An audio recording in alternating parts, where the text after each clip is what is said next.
Good morning everyone. स्वागत है आप सभी का आपके YouTube channel the exam tutorial पर। जिन लोगों ने चैनल को अभी तक सब्सक्राइब नहीं किया है ज़रूर सब्सक्राइब कर लें, बेल आइकन को प्रेस कर लेंगे जिससे आने वाले सभी वीडियो का नोटिफिकेशन आपको सबसे पहले मिलेंगे। हमारी मुख्य सेविकाएं बहनें कैसी हैं? उम्मीद है कि आप लोग बहुत अच्छी होंगी, स्वस्थ होंगी, मस्त होंगी और अपनी तैयारी बहुत अच्छे से कर रही होंगी। हमारी सभी मुख्य सेविकाएं बहनों को राम राम। मुख्य सेविका एग्जाम के लिए हम लोग 60 नोट्स के रूप में तैयार कर रहे हैं, जिसमें आज का टॉपिक होगा विटामिन। आज हम लोग विटामिन से संबंधित क्वेश्चन को देखेंगे, जितने भी फैक्ट हो सकते हैं देखेंगे। और आप लोग कोशिश ये करिएगा कि हमारे साथ ही साथ आप लोग भी अपना नोट्स तैयार करते चलिए। इससे क्या होगा कि एग्ज़ाम टाइम में आपको बहुत हेल्प होगी। जब भी एग्ज़ाम आएगा 2-4 दिन पहले, 10 दिन पहले आप लोग कई बार जल्दी जल्दी रिवीजन कर लेंगे, आपको ये बेनिफिट होगा। इसलिए 60 नोट्स का यही मतलब होता है कि एग्ज़ाम टाइम हमको रिवीजन में काफ़ी हेल्प हो। चलिए देखते हैं, आज का टॉपिक है विटामिन। विटामिन की खोज किसने किया था? कैसिमिर फंक ने 1911 में किया था। इसके अन्य नाम है प्रतिरक्षी तत्व, सुरक्षा तत्व। और ये विटामिन जो है कार्बन, हाइड्रोजन, ऑक्सीजन, नाइट्रोजन, गंधक आदि तत्वों से बने होते हैं। यह सक्रिय एवं जटिल कार्बनिक यौगिक होता है। और विटामिन का वर्गीकरण, विटामिन को कितने भागों में वर्गीकरण किया गया है? 2 भागों में। पहला है जल में घुलनशील विटामिन और दूसरा है वसा में घुलनशील विटामिन। जल में घुलनशील विटामिन जो है बी एंड सी विटामिन है, और वसा में घुलनशील विटामिन ए, डी, ई, के। इसे हम कीड़ा की मतलब ये याद करने का एक तरीका है। कोई कीड़ा उड़ा ऐसा कुछ नहीं है कि हम लोग ऐसे आसानी से याद कर लेंगे कि वसा में घुलनशील विटामिन कीड़ा, KEDA।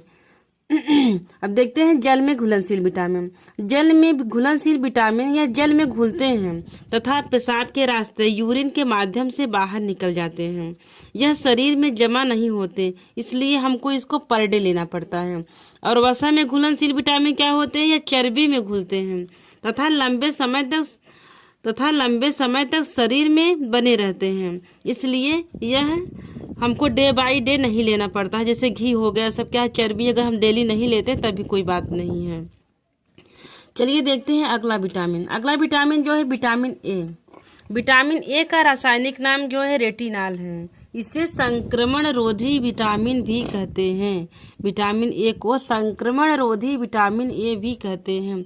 सूर्य की रोशनी पड़ने से यह विटामिन नष्ट हो जाता है। क्या होता है? नष्ट हो जाता है। इसे कैरोटीन यकृत में जाकर विटामिन ए में बदल जाता है और इसे प्रोविटामिन भी कहा जाता है। प्रोविटामिन को हम सीधा न लेकर इसका बदला स्वरूप लेते हैं, और कैरोटीन जो विटामिन होता है इसे प्रोविटामिन भी कहते हैं। चलिए हम लोग देखते हैं कैरोटीन क्या है। कैरोटीन को अल्फा कैरोटीन भी कहते हैं। और बीटा कैरोटीन क्या है? यही लीवर में यही विटामिन ए में बदलता है, जो बीटा कैरोटीन होता है। अगला है इसके स्रोत क्या क्या है? हरी पत्तेदार तथा पीले व लाल रंग की शाक सब्जियां जैसे गाजर।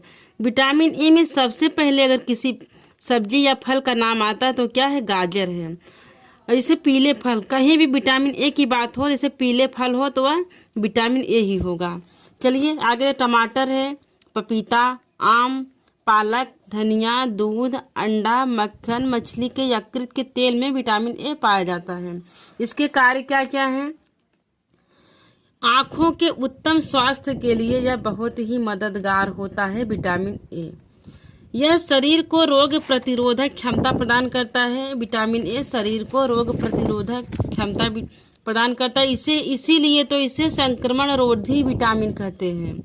WBC तथा नाड़ी संस्थान को स्वस्थ रखने का भी कार्य करता है। हड्डियों व दांतों के स्वाभाविक विकास में भी यह बहुत हेल्पफुल होता है। विटामिन ए की कमी से होने वाले रोग हैं। सबसे पहले रतौंधी आता है। विटामिन ए की कमी से सबसे फेमस जो रोग होता है वह रतौंधी होता है। अगला है जीरोप्थेल्मिया। जीरोप्थेल्मिया में कार्निया की श्लेष्मिक झिल्ली सूख जाती है। क्या होती है? कार्निया की श्लेष्मिक झिल्ली सूख जाती है। अगला है बिटोट का स्पॉट। बिटोट स्पॉट में क्या होता है, कार्निया में तिकोने आकार के भूरे स्पॉट बन जाते हैं। अगला है फोटोफोबिया। फोटोफोबिया में क्या होता है, प्रकाश की असहनशीलता हो जाती है। इससे क्या होता है, प्रकाश की रोशनी जो होती है आँखों या हमारी आँख जो होती है सहन करने की सक्षम नहीं होती है। अगला है कार्निया जीरोसिस। कार्निया जीरोसिस में क्या होता है, अश्रु ग्रंथि सूख जाती है। क्या होता है, अश्रु ग्रंथि जो होती है हमारी यह सूख जाती है। अगला है करेटो मलेशिया। करेटो मलेशिया में क्या होता है, श्लेष्मिक झिल्ली का टूटना और आंखों में घाव हो जाता है। अगला है ग्लूकोमा। ग्लूकोमा में क्या होता है, जो करेटो मलेशिया की स्थिति होती है या और बढ़ जाती है, यही इसी को हम ग्लूकोमा कहते हैं। अगला देखते हैं विटामिन बी। विटामिन बी क्या है, यह कई विटामिनों का समूह है, इसीलिए इसे विटामिन बी कॉम्प्लेक्स कहा जाता है। यह एक विटामिन न होकर कई विटामिन होता है। चलिए देखते हैं विटामिन बी1। विटामिन बी1 का रासायनिक नाम क्या है, थायमिन है। इसके स्रोत हैं हरी सब्जियां, दालें, सेम, मांस, मछली, अंडे का जो पीला भाग होता है यह इसका मुख्य स्रोत है। आगे है इसके कार्य क्या है, मुख्य कार्य है कार्बोहाइड्रेट, प्रोटीन, वसा के चयापचय में यह सहायक होता है। विटामिन बी1 का अन्य नाम है एपेटाइट विटामिन है। इसे हंगर विटामिन भी कहते हैं। इसलिए एग्जाम में आ जाए कि हंगर विटामिन किसे कहते हैं, तो विटामिन बी1 को हंगर विटामिन भी कहते हैं। इसे एनीयूरिन विटामिन भी कहा जाता है। भोजन पकाते समय यदि खाने वाला सोडा डालने से यह विटामिन पूरी तरह से नष्ट हो जाता है। यदि एग्जाम में क्वेश्चन आ जाए कि भोजन पकाते समय कौन सा विटामिन में भोजन पकाते समय खाने वाला सोडा डालने से कौन सा विटामिन पूरी तरह से नष्ट हो जाता है, तो उसमें आपका करेक्ट ऑप्शन हो जाएगा विटामिन बी1। इसकी कमी से कौन सा रोग होता है, बेरी हो जाता है। विटामिन बी1 की कमी से बेरी रोग हो जाता है। अगला है विटामिन बी2। विटामिन बी2 को राइबोफ्लेविन, इसका रासायनिक नाम राइबोफ्लेविन है, और इसका अन्य नाम है विटामिन बीजी या विटामिन जी भी कहते हैं इसे, या लाइटोफ्लेविन भी कहा जाता है। इसके स्रोत क्या है, यह जंतुओं के यकृत में सर्वाधिक होता है, जैसे मशरूम हो गया, बादाम हो गया। इसके कार्य हैं आरबीसी बनाने में यह सहायक होता है। विटामिन बी2 क्या है, आरबीसी बनाने में सहायक होता है। एंजाइम हार्मोन को नियमित एवं नियंत्रित करने का कार्य करता है। विटामिन बी2 की कमी से रोग हो जाते हैं। पहला है चिलोसिस। चिलोसिस में क्या होता है, होठों के किनारे की जो त्वचा है फट जाती है। अगला है एगुलर डर्मेटाइटिस। एगुलर डर्मेटाइटिस में क्या होता है, गालों के अंदर घाव हो जाते हैं। तीसरा है एगुलर स्टोमेटाइटिस। इसमें क्या होता है, होठों के मध्य में भाग में जो होठों का मध्य भाग होता है इसमें घाव हो जाता है। अगला है ग्लोसाइटिस। ग्लोसाइटिस में क्या होता है, जीभ के मध्य भाग में घाव हो जाता है। विटामिन बी2 जो है कुल मिला जुला के जो इसके कमी से रोग होता है यह होठों से रिलेटेड है।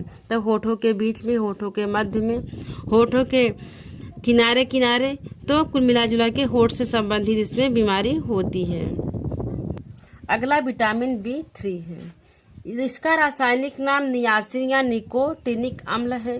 विटामिन बी3 का स्रोत है ताजा मांस, यकृत, मछली, अंडा, दूध, मटर, मेवा, फलियां आदि हैं।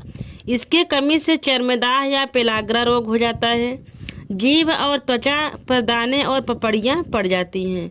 पेलाग्रा लक्षण को 3DS के नाम से भी जाना जाता है, जैसे डर्मेटाइटिस चर्म रोग, डायरिया, अतिसार या दस्त, और डिमेंशिया क्या होता है, डिमेंशिया में पागलपन हो जाता है। यह इसे 3DS के नाम से भी जानते हैं। अगला है विटामिन बी5। इसे पेंटाथिनिक अम्ल भी कहते हैं। इसका रासायनिक नाम क्या है, पेंटाथिनिक अम्ल है। इसे धूप में, विटामिन बी5 जो है धूप में नष्ट हो जाता है। सभी प्रकार के खाद्य पदार्थों में पाया जाता है, यह सभी प्रकार के खाद्य पदार्थ में पाया जाता है। इससे लिनोलिनिक एसिड को आर्किडोनिक एसिड में बदलता है विटामिन बी5। इसकी कमी से कौन कौन से रोग होते हैं? चर्म रोग हो जाते हैं, मंद बुद्धि हो जाता है, बाल सफ़ेद हो जाता है और भूख कम लगता है। अगला देखते हैं विटामिन B6। विटामिन B6 का रासायनिक नाम है पायरिडॉक्सिन। यह चूहों को चर्म रोग से रक्षा करता है और फोलिक अम्ल के चयापचय में सहायक एंजाइम के निर्माण में भी यह मदद करता है।